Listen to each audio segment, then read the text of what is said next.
ho, ho, ho.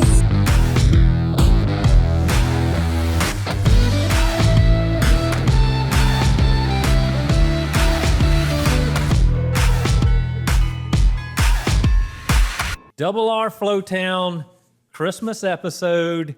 I texted the guys last night. I said, let's wear something Christmassy. Izzy nailed his Christmas sweater. I almost nailed it. Reeves. So I told Rebecca about that last night. I was really mad at you because I thought it was a horrible idea, first of all. But I told Rebecca, I said, I'm going to have to go to Walmart and buy an ugly Christmas sweater. And then I forgot about it. So I woke up this morning, I had a breakfast meeting, and first of all, I hate and love these vests. Yeah. You know, it's the new thing, it's the style, but now I've got to make sure that the vest I have matches the shirt. Yeah. Because my coat no longer covers up my shirt, you know? Right. And so I showed Rebecca, I was like, does this work? I'm going to be on the podcast today. Can I wear this? And she said, it's not very Christmassy. So ruined the Christmas episode. He's the Grinch. I am. I'm happy to be the Grinch. Next year we'll nail it. Maybe. I'm really glad this episode almost didn't happen. Andrea got a little sick. It almost derailed, but I'm really glad it didn't because I hope she's doing okay. She's good. Good. She's good. I feel like we can really close the year out and talk about all the things that have happened this year, what we've got coming next year, and really just thank everybody for listening. I mean, we're getting people reaching out all the time, saying they're listening and enjoying it. It's changing people's lives. I'm just kidding. But it's I don't know if we've gotten that far. No. But it's good. I feel like we're getting some traction. It's really neat to think back. I still remember we started the podcast officially in April, was kind of our first episode. Yeah. That's what Izzy said, right, Izzy? Yeah, April. And so at some point before April, I don't know if it was 2025 or even late 2024, you came to me with this idea. Hey, Reeves, I think we need to start a podcast. And I was up for it, but I was a little suspicious that it was going to be anything worth anybody's time. But last week, I had a guy stop me at a coffee shop. I was having coffee with a buddy, and he said, hey, you're one of the Double R guys. He said, I just want you to know I really appreciate what you guys are doing in the city. Y'all are giving me hope for our city. And I was really encouraged and inspired by what he said. And it wasn't like, a lot of times I'll get people who know you and maybe they don't know me and they say, hey, we're watching the podcast, buddy of Robert's. But this guy, he didn't know either one of us. He's just happened upon the podcast and has really appreciated what we're doing for. That's exactly what this is for. Yeah, that was the vision you brought to me way back a year ago. I think you actually pushed the podcast before that. Nah, whatever. I don't know about that. But anyway, I mean, that's what it's for. Like we always say, Florence has got so much potential. There's so many entrepreneurs here, but I feel like it's never just synergized right. Yeah. It's coming, it's happening. And that's what we're here to talk about, the good, the bad. Let's move Florence forward. Let's really get things going. So the big thing that's been on my mind after Greg Robinson. Yeah, that was a great episode. In fact, before you go there, let me just say, if you're happening upon our podcast for the first time, go take a look at the previous episodes. We've had some incredible guests this year, from Drew Marlowe, South Florence football coach, to young guys in Florence and kind of where they're going after going to college. Greg Robinson, Mike Rickenbaugh. We've had some awesome guests, so go take a look at it. But anyway, you were going to say. Yeah. So, you know, I feel like we're getting to learn a lot about what's going on. And then we have some really interesting conversations off air as well. But Greg Robinson's got such a clear vision for what he's wanting to accomplish. And one thing that he mentioned that's really stuck out to me is the dilapidated buildings, especially in the main corridors coming into Florence. Yes. We've got to fix that. The buildings there's some buildings that are toast. They need to be gone. What do we have to do to remove them and plant a tree or something. I mean, That's a good question. And I remember, my family's part of, Tomlinson's. Yeah. And Greg mentioned, I didn't bring this up on the podcast when he mentioned it, but he mentioned the hotel that's used to be right across from Tomlinson's. And I remember for years, my dad and my great uncle who, ran Tomlinson's for years, now my brother is running it, talking about how they wish they could get that hotel torn down. And for years, it did not get torn down. But Greg and his team finally, along with the city, got it torn down. And then Greg mentioned how that's helped that corridor. I think we still have a lot of work to do in that corridor to tear some other stuff down.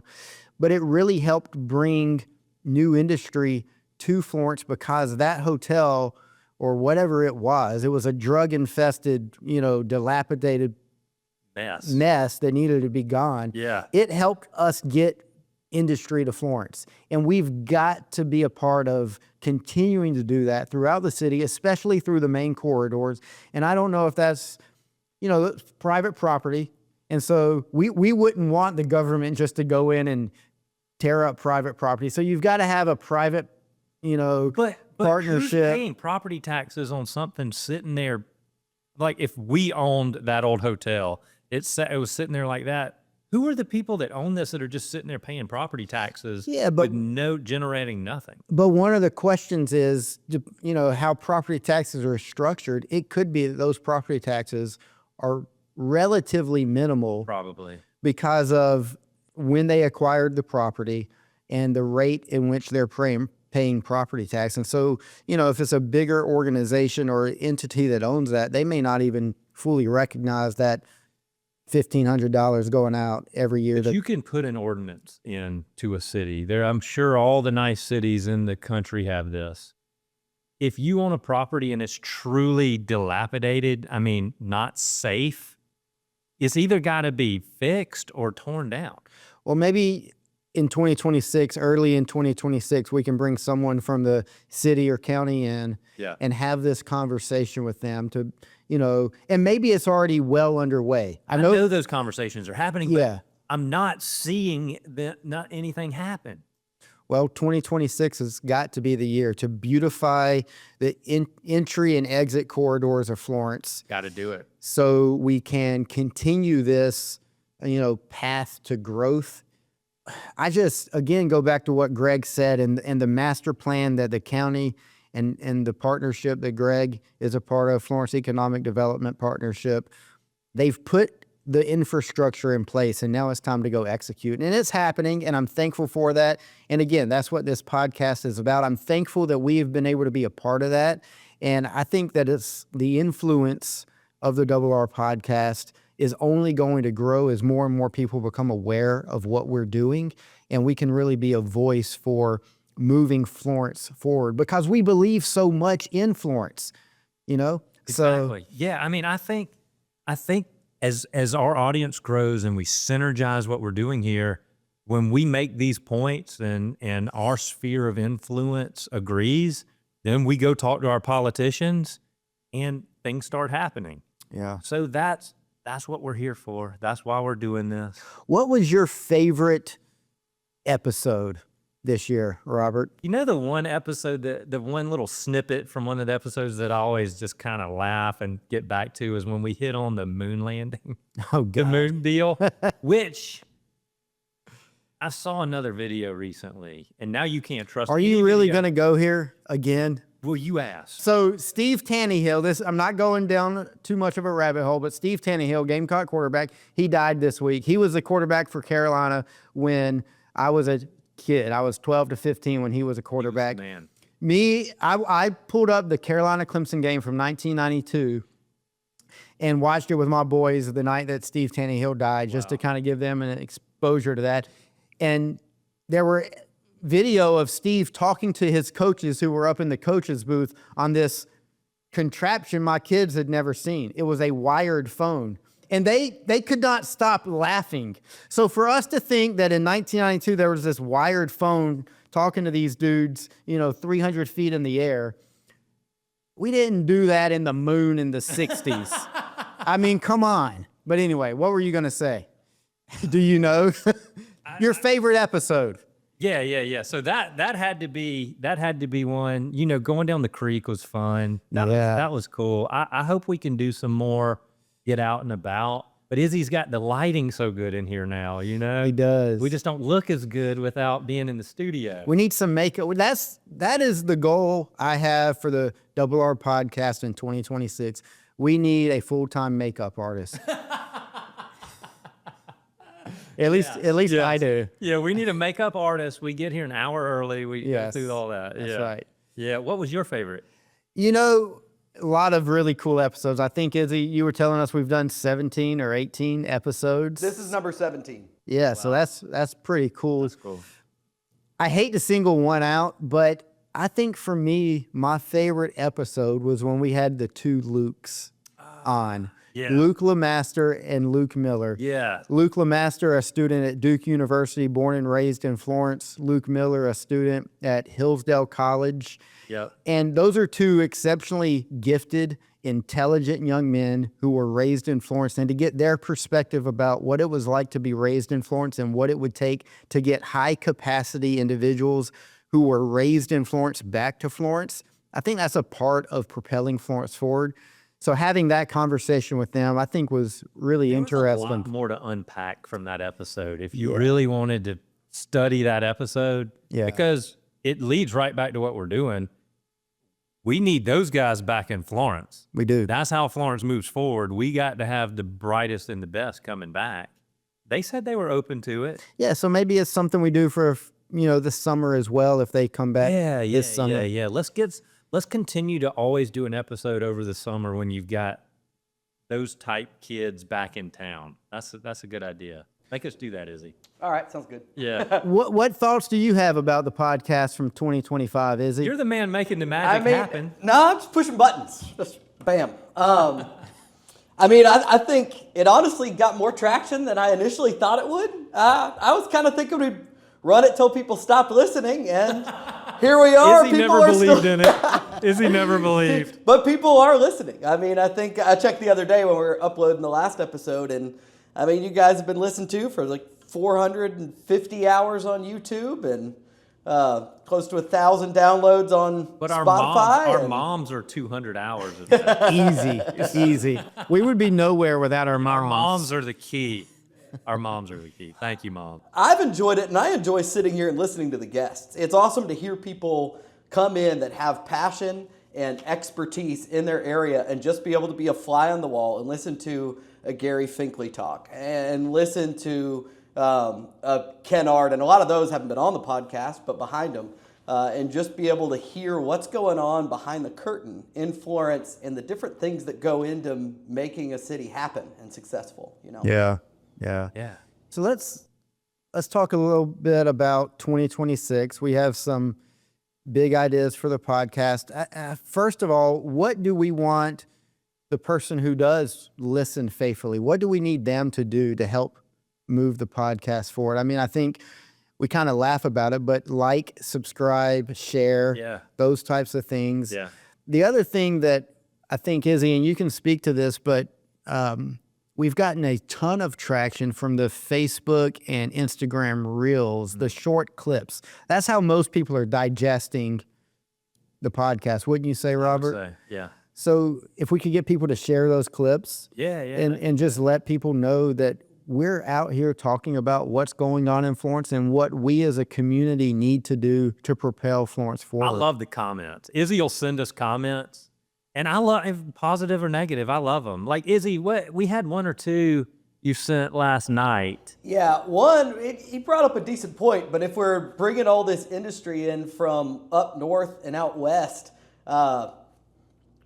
what happens to local culture? And the comment was very concerned about that. I don't know if you guys have seen those bumper stickers that are going around Texas that don't California my Texas. It's that similar idea. So do you guys have thoughts on that one? I think we as Florence natives need to do a better job with our culture as well. I feel like we all scatter a lot, and I feel like our culture was hurting even before the influx of new people. Well, when you bring up the word culture, I think in my mind, I've got to go back and say, what is culture? You know, what is the Florence culture? If you had to, well, I'm asking you, so I'm looking at you right now, Robert. I mean, how would you describe the Florence culture? Well, you know, in real estate, people that come here, usually one thing that everybody says is, God, everybody's nice. Yeah. Everybody's really nice. And I do feel that way. You know, you go to these bigger cities and all, and we do. I mean, we're waving and friendly. I mean, you know, that's a big part of it. We've always still had the kind of small town vibe. That I feel like that's not as much as it used to be. Yeah. You know, I don't know. I think we take for granted, like when you go to Myrtle Beach for the weekend and you're like, man, I think I'd like to live here. Usually I'm like, man, I'm ready to get back home. I like that I can go visit, but it's really cool to be able to go hang out at the beach, but then still have your small town kind of farm community as well. You get both dynamics in life. Yeah, so I think I appreciate that answer. I think you're exactly right. If I had to understand the Florence culture, it is kind of like the Cheers culture from the old TV sitcom. You know, everybody kind of knows your name. Yeah. And that's obviously not practically true, but there's a sense that in Florence, if you've been around for a while, everybody knows your name. And that's something that is really cool and really unique and sweet to Florence. Now, how do you keep that? Here's the reality.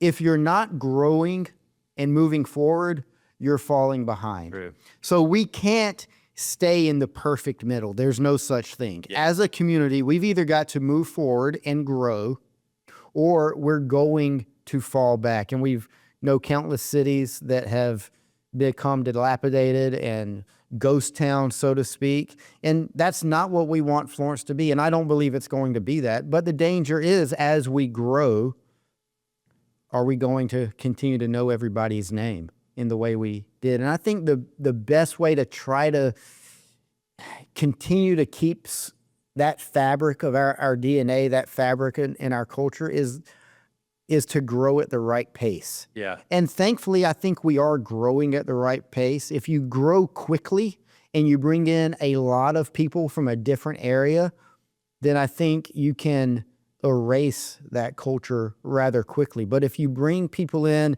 at the right pace, you have industry growth at the right pace, people can assimilate more into what they're coming into rather than bringing their culture and overwhelming the current culture. And I think that's happening whether it's intentional or not. And so I think that we have a good chance of preserving the best things about the culture of Florence while still growing into a bigger, better, more economically vibrant city. The people that move here that aren't from Florence, that don't have family here, the ones that really thrive are the ones that get that right group of friends, they get in the right church, and they love it here because it's about the people. That's what Florence is about. It's about the people. Well, and I go back to my previous work, at a church here in Florence, and you always have new people showing up. And what's the difference between the people who stay and the people who move on after a couple of weeks at that church? Did they make relationships? Yeah. Did they connect relationally? If you did not, you're moving on to the next place. If you did make those relational connections, you can put up with bad preaching. You can put up with a bad kids ministry. You can put up with a lot because you love the people. Exactly. Exactly. So it's the same thing with the city. Yeah. Yeah. What about real estate? Real estate, we've had a good year. Yeah. We've had a great year. Somehow we had a good year. I don't know exactly how. I told a guy at the gym this morning, he asked me how things were. And I said, look, buyers have kind of hibernated in the last 6 weeks, I'd say, which is, I think a combination of time of year as well as interest rates and the anticipation that rates are going to be lower in 26 than they are right now. But I also said this to him: if I could do 20 more years of what we did in 25, I'd be a blessed man. Yes. Yes. So We've had a blessed year. The community's really supporting us, and we're thankful. We really are. I think let's talk a minute about Greystone specifically, because we're in a growth trajectory. I think as a company, we've got a really cool website that's gonna. Our new website is going to be awesome. Yeah, we've been talking in the office about it. I think it's the new Zillow for the state of South Carolina. Quite honestly, people who go to Zillow to find real estate will now be able to go to our website and find real estate throughout the state. Our listings or any other, All of them. else, yeah. And so I'm super excited, but it's part of an overall growth initiative that we have and that we've been working in with Greystone and under your leadership as a broker in charge. And I'm excited about all that we do as a brokerage, from, we've land and helping people find land, but also existing home sales and helping, that person who's living in a neighborhood that's been around for 2 years or 30 years.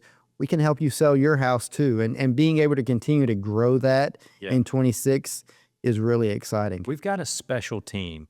Yeah. We've got a really special team. We've got people that are plugged in, truly care about the community. We care about our clients. It is something I want to protect. I don't think you don't take it for granted, and I don't want to grow too much and lose what the synergy and kind of special thing we've got going. That's the thing you keep preaching around the office. It's what we just talked about. Is and rightly so. You keep saying we don't want to grow too quick, because we've got a lot of people who want to work with us. Yeah. But if we grow too quickly, if we bring the wrong team members on, it will erode the culture that we have. So really, Greystone's a microcosm of the city. The city's a microcosm of the state. The state's a microcosm of the country. And growing at the right pace to preserve the culture that you want to preserve. And we've got a phenomenal team. And thankfully, we're growing, I think, at the right pace. Yeah, I agree. And I really feel like God's putting the right people in place with us, because like we talk about all the time, this isn't about just making money. This is about how we can, if we're successful and thrive, it just allows us to give back and replant into this community. Yeah, yeah. And so I feel like 26 is going to be the year we really are able to implement some of the things we've been talking about, like the lemonade stand and some community things that and you and I've had those conversation about, quote, the lemonade stand. I don't know how much we've talked on the podcast about it, but I think that'll be a conversation we'll have as we head into 26. Really help. And the idea behind that is giving a vision to children who are coming from more impoverished backgrounds about how you make money. Yeah. And not let them feel it. And let not to them make it. money so you can make money, but it's helping them get out of a poverty mindset. Yeah. And empowering people to take hold of taking responsibility for their future instead of waiting for someone else to take responsibility. And so I really hope in 26 we can get the lemonade stand off the ground. We'll get that going. We'll get it going. Yeah. The whole point of the lemonade stand is for a young kid to feel what it does in your soul when you make something and sell it, and just that entrepreneurial thing that happens. Yeah. So that'll be fun. That'll be fun. Now, the one thing we didn't execute on this year that I really still want to do is the concert. Yeah, we failed. We failed. We failed on the concert, but 26 we'll get the concert will happen. We better get going on it. Yeah. We've already said we need a makeup artist. Yeah. And then we need a office manager to execute on all the ideas we come up with on the fly. Yeah. Because we're just coming up with ideas and they don't always get executed. They're gonna happen. They're gonna happen. We're getting seated. We're getting seated in here, and it'll be good. So the the cool new venture that we've got. Yes. I kind of wanted to talk a little bit about that because I do feel like people like hearing about some new fun things coming up. And so our newest venture is we're bringing it back, Skyview. Everybody remembers the old Skyview drive-in. We're taking that logo, we're taking that whole vibe, and we're creating this cool Airbnb, little bit of RV center right off of exit 164. 164, 52. The Cracker Barrel. Cracker Barrel. 52 exit. We're like a mile and a half from Cracker Barrel. Correct. Yeah. So we were blessed over the last, 6 weeks to kind of stumble into about 18 acres. Yeah. And 3 houses and begin to build out and develop. We're resurrecting the old Skyview sign. Yeah. It's gonna be fun. It's gonna be cool. It really is. So and that's what we need things with character. You know?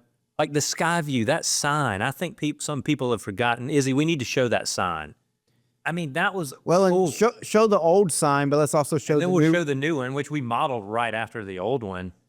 But like, let's create things with some character, and let's bring back some of the local things that had character. Let's bring new businesses back to life with that. And it's going to take us some time to execute the full vision that we have for this area. But the full vision really is kind of a country store, some RV sites, some really cool A-frames, some really inspiring landscape, a pond, some walking trails. You know, it's going to take a minute for us to get to that point, but that's the vision in a very strategic location to tap into really one of the greatest economic engines I think we have in Florence, which is I-95. Yes. The number of people traveling up and down 95, and we can tap into their economic power and bring those dollars into Florence and not let them drive through Florence. This is part of what this, Skyview Inn is going to be able to accomplish, and it's going to be cool. Yeah, we get them. So they stop. They're driving through. They stop here. It's a cool vibe. It's got character. We get them to Elliot's Barbecue. Yes, they go eat at Elliot's, and maybe maybe they have a whole different impression of Florence after that. Which is another reason why we talk about needing to clean up the corridors in and out of Florence. Got to do it. And there's a plan, but let's execute the plan. We're staying on it. We are going to stay on that until we see it. That 52 corridor, we heard the sheriff say he wishes he could just take a bulldozer to it, because there's a lot of people ask about crime in Florence, and we're not very attractive when you look at the crime stats per capita. No. But it's right there. Yeah. And we're far enough away with this Airbnb village that it's not going to be affected by that, but we're close enough that we can, utilize it. But if we could clean up that corridor and really make that corridor a beautiful gateway into Florence, Needs to be. It would be so good. I really think if we'll get the right attention and focus on that, it can happen. Yeah, that's an attractive exit.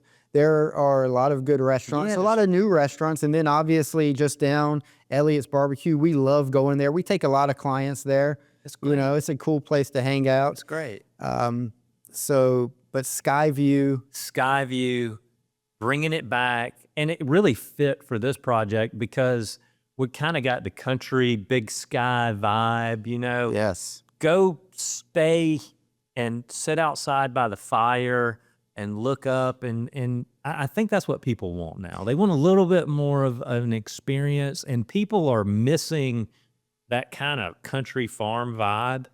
And listen to any country music song these days. Yeah. It's about driving in Lamar. Why aren't they moving here? They're coming. They're coming. But if people want to follow the development of what the Skyview Inn and that project's going to be, just follow us on social media. Yeah, we'll be putting stuff out, letting people know about it. Reach out to us directly. We'll tell you more about it. We got one campsite ready to roll. Yeah, we do. We do. Ready to roll. So that'll be really fun. That'll be really fun. And it synergizes with what we're doing. It verticals into what we're already doing with our property management and real estate. It just kind of verticals nicely. So personally, what do you think was a highlight for 2025 for you? That's a pretty easy one for me. Yeah, I had little bro, little man. Little Callaway. He's awesome. God, he's awesome. It really rounded our family out. Yeah. It's been a blessing. It really has. You sent a picture of little man to the Greystone team a week or two ago. I was amazed at how big he's already gotten. Yeah, it's going to go his hair's everywhere. Quick. His hair's rocking. Before, like kind of leading up to him being born at 42 years old, you're like, how am I going to do this? Yeah. You do it and you love it. Like, don't not have a kid because you're worried about, just do it. And it'll be the biggest blessing of your life. We need to have more kids. We need more children. You can do that. I don't think I can. Izzy's done his part. I have. We got Reeves 4 did in. pretty good. Well done, Izzy. Thanks. Well done. Yeah. Yeah, I mean, you've heard many old men tell you this, so I'm going to be the next old man to tell you that. But the days are long and the years are short. So capture it, enjoy it. I cannot understand how I have a 20, 17, and 15-year-old that literally in 2 years I'm going to be empty nest. That blows my mind. Yeah. But we won't see Reeves anymore. He'll be like, they'll be traveling the country. No, I might be in the fetal position crying because my kids have gone. True. It's going to hit you hard. Already, just Talon not being in the house. Yeah. When I can get all 5 of us back around the kitchen table, you appreciate it. So much sweeter than it ever was. How often does that happen? Not a lot. Not a lot. It's hard to wrangle teenagers into one place. That's why you got to have a cool beach house at some point. Well, because then they'll all come home more often. That's a good idea. Let's see if we can execute that. Yeah. 26. But when I think about 2025, I go back to those experiences. Like you obviously, and Andrea and Callaway until Callaway being born. I think of a family vacation we took, all 5 of us. I think of a trip I took with my boys and my dad to the South Carolina LSU football game. Yeah. And then I think of a weekend trip to Asheville that Rebecca and I took. And those are, those experiences. And if I could encourage any young family, especially at Christmas time, when you're thinking about what are we going to do and what gifts are we going to give, always think more about giving experiences rather than more plastic junk. Yes. Go on a trip. You're not going to remember the plastic toy that you gave your kid when they were 7, but they're going to remember the trip you took. And so just, I would encourage you. So just wrap up like a paper, or how do you wrap that up? Yeah, so we've done it different ways. We've given like scavenger hunts on Christmas morning to our kids. Cool. And they would have to figure out, where are we going? What are we doing? And we didn't do this every year. And, many years we gave stuff, but I would think most of our listeners, their kids have what they need. Yeah. We're just giving excess when we give gifts. Yeah. But those experiences knit a family together. Wow. And so giving those, experiences, and you can do it in fun, creative ways, scavenger hunts or, just be creative. Think outside the box. I think we almost just went into a counseling corner. I think we did. It was the corner with Reeves. Sorry about that. No, that was great. That was great. I've been kind of thinking I need 1 or 2 more little things. What do I get Andrea? That's what she wants. She'll love that. Oh yeah. Time together. I want to do that Asheville trip you did. You and I talked about it. So I'm not Grove Park in. I'm not kind of this guy, but I knew Rebecca is that kind of girl. So I booked our birthdays are together in November. So we went to Grove Park Inn, Biltmore, and the spa at Grove Park Inn. And I was not prepared. It was a Friday, and it's kind of this dystopian experience where like I walk in, they give me this blue robe that I have to wear. they take my cell phone from me. And I went into kind of a I had a little mini panic attack. So I took the blue robe off and left the spa and kind of did some breathing, made some phone calls, made sure everybody was good for me to be away from my phone. And I went back in, and we had the whole day at the spa. That's awesome. Just to sit and be together and enjoy whatever was there at the spa. Yeah. It was incredibly beneficial. Yeah. So I'm sure Andrea would love that type of experience. Yeah. I don't know with little bro if we can do that quite yet. Yeah. But that's awesome. Yeah, it was fun. Awesome. That is awesome. So next year, what's the plan? What's the plan, guys? You know, for me, I love setting goals, Robert. I still think that, we mentioned it a minute ago, I still think that me personally and Greystone as a brokerage, we're still in a growth phase. Yeah. You know, I think we still have, put it in brass tacks terms, I think there's still a lot of market share for us to go get. I do too. And I'm excited about that, for us to do it in a unique way, in a professional way. And I think that to continue to grow the brokerage that way will be really good. Yeah. So I'm excited about that professionally, what's going to come. I think 2026 is going to be pretty good from a real estate perspective, both people moving in as well as I think rates. My prediction earlier this year didn't go too well, but hopefully this prediction will go a little better. I think rates will come down enough where some of these people who, you know, bought homes when rates were really low, they have enough courage to make that move, whether that's moving up or moving down in house. I think we'll see a little bit more of that in 26. So we'll see how that goes. The interesting thing with inventory in Florence is when we have the person that wants the single story brick home, not tract built, kind of in that 1,500 to 2,000 square feet in the right neighborhood, there's none of that inventory. No. So there's not like there's excess inventory of certain products, but then there's certain products there's not much inventory at all. So if the market was to perk back up with rates next year, which I think it will, that inventory will be gone immediately.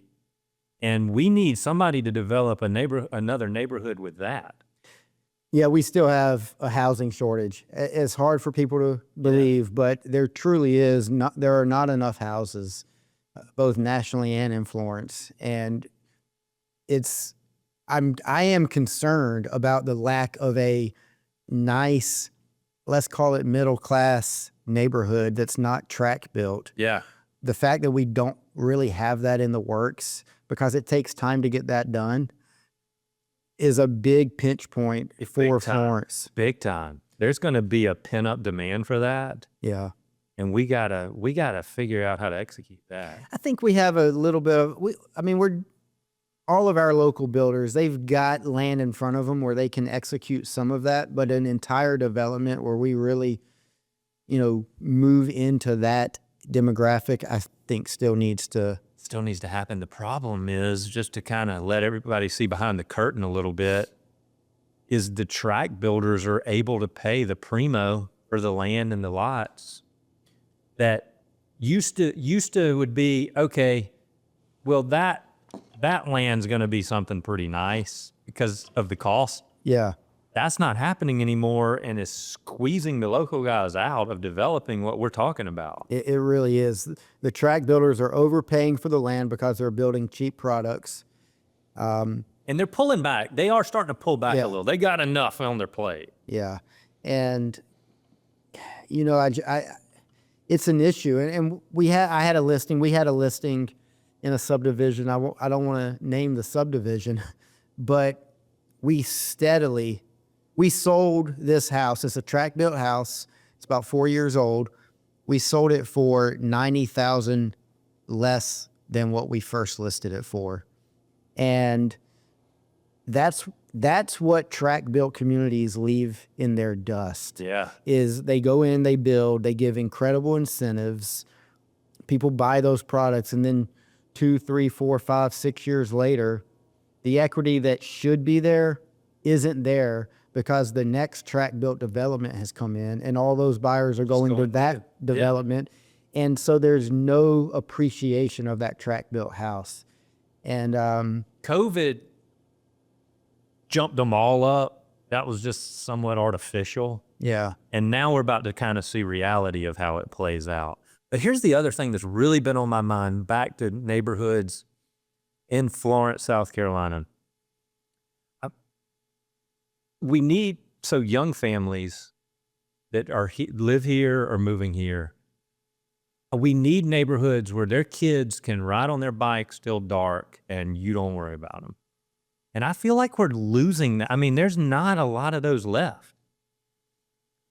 How many neighborhoods are there where the families just feel like the kid, and that's probably all over the country. It is, I think. But we need neighborhoods where the family feels totally safe and the kids are outside playing until dark.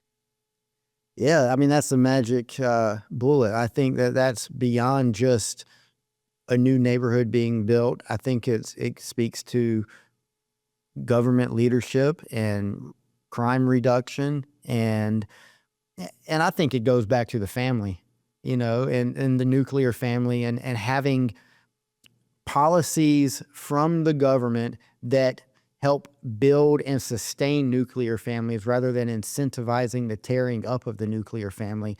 And people may not like it, but the reality is our government, in the name of trying to come alongside and help people who find themselves in a struggle to help them, we're actually creating policies that are perpetuating the problem. Definitely. And it leads to crime, it leads to poverty, it leads to a degradation of society. And then the politicians never want to correct that, because then you lose all those votes and you don't stay in office. Yeah, they don't have any courage to do it. But Senator Rickenbaugh is now on a board. Did you see he got on a board that's really going to help, you know, young kids in hard situations, and his heart's in the right place. Well, one of the enduring memories of the podcast for me, going back all the way back to that conversation for us in this year, was I was sitting on the other side beside you, and Senator Rickenbaugh was sitting in this seat, and the genuine heartache on his face as we were talking about the breakdown of the family, and the children that are the victims of that, and his heart for that. If we could just replicate his passion, his vision for how to care for those individuals, we would be in a great place. And so I'm thankful that he's in leadership. Yes. I'm thankful that he's continuing to get more and more leadership in our state government. We've got good leadership. We do have some really good leadership. So I think another challenge too is that not only the underprivileged kids, but kids that have parents that are doing fine financially, there seems to be a shift that we want to keep kids safe and distracted and not necessarily competent and strong. And so that also changes the game, because to have kids, I mean, I want to have a 10-year-old kid that you can send outside with an axe and give him a walkie-talkie and let him run the rail trail on his own. Let them do that? Yeah, well, all three of the kids are getting walkie-talkies in their stockings, and it'll be for them to go out and play in the woods behind the rail trail. Ransom splits my wood. He's got a hatchet, and awesome. You know, at 9 years old, and I just think there's a danger in. It takes a lot of time to make kids competent, and to move them from just being safe and distracted to intentionally creating men and women that know what the heck they're doing. Yes. And we don't want to give that time. The worst thing, well, maybe not the worst thing, but one of the worst things a parent can do for their child is to keep them safe. I loved when my kids started bleeding because they did something stupid. And you know what? They need to suffer in it, because that'll make them stronger. Rather than coming to their rescue and loving on them and, you know, trying to ease their pain as quickly as I can, enjoy the struggle. We grow in struggle. We grow in heartache. And I'm not talking about abusing your kids, obviously. No, I get it. But we don't want the struggle because it's inconvenient. It's inconvenient to us. Yeah. And so we're like, oh, God, I don't need you bleeding, because now I can't go be on Instagram for 30 more minutes. Yeah. But let the kids go through hard times. and dare I say, even kind of put them in situations that are more inclined to producing hard times, because they will be better men and better women because of it. Wow. There's an anti-fragility, which is good. You know, nobody wants their kids to blow over. You get those trees right by the beach that have been hit by storms and wind constantly. They're an anti-fragility that I can take a punch and stand back up. Yeah. Wow. That's the sort of kids we want, right? Wow. That's right. That's good. That's powerful, guys. Yeah. Yeah, that's awesome. Well, do we need to wrap this thing up? It's been a great year. It's been a great year. Do we need to, Izzy, you gonna sing a Christmas jingle or anything, or where? I'll join in. You start us off, Robert. I think you're the only one here who can sing, right? I don't know if I can or not. I don't really know. Yeah, you're a guitarist. You're a musician. Yeah. I need to get back into that a little bit. You do. I need to do that. Maybe in our concert they'll let me do one opening song. I'll do it. If you've got the guts, do it. All right. Awesome year. Love you guys. 2026 is going to be a lot of fun. It will. And again, just please like, subscribe, share. We want to grow this podcast. We're so thankful for how it has grown in 25, but let's blow it off the charts in 26. We're going to buy Reeves a Christmas sweater. No.